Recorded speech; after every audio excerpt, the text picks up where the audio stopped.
shot. What is the key to a family business, family-owned business? You're the first to work, you're the last to leave, and you're the last to get paid. And when people hear that, they all start to nod, because they know that there's no safety net in a family-owned business. You rise or fall based on your effort, based on your merit, based on your performance. First to work, last to leave, last to get paid is how I would do that. Okay. You show them something that exists, or they get a chance to hear from an employee how you benefited them. I believe in the quality of life argument better than the numerical argument.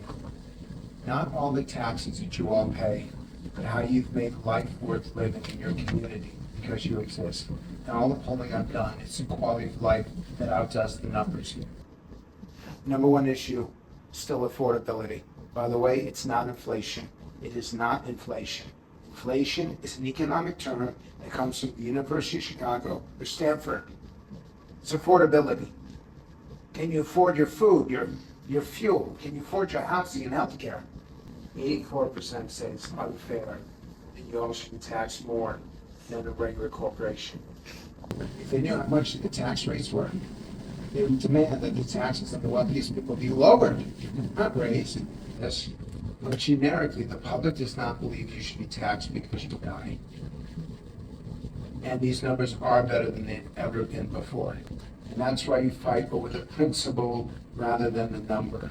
And that's been this whole thing with this conversation, fight over the principles rather than the specific numbers. Nobody wants a tax increase. If anyone said, and this is why I go back to the very first opening comment I made, if they don't extend these tax cuts, it becomes the biggest tax ever. By 76 to 12, the public believes the government spends too much.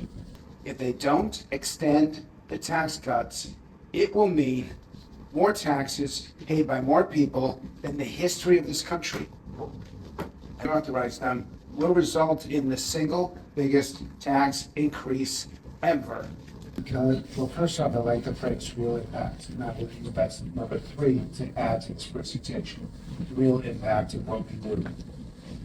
The problem is that they don't tally it up, and the public doesn't have the patience to do that.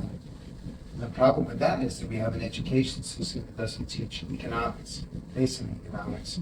So there's a cost to all of this. We don't teach, they don't know, and it can be manipulated. So the number one attribute that the public wants is truth. That's probably why Donald Trump called his social media Truth Central. Because if your social media is called truth, it's got to be true, right?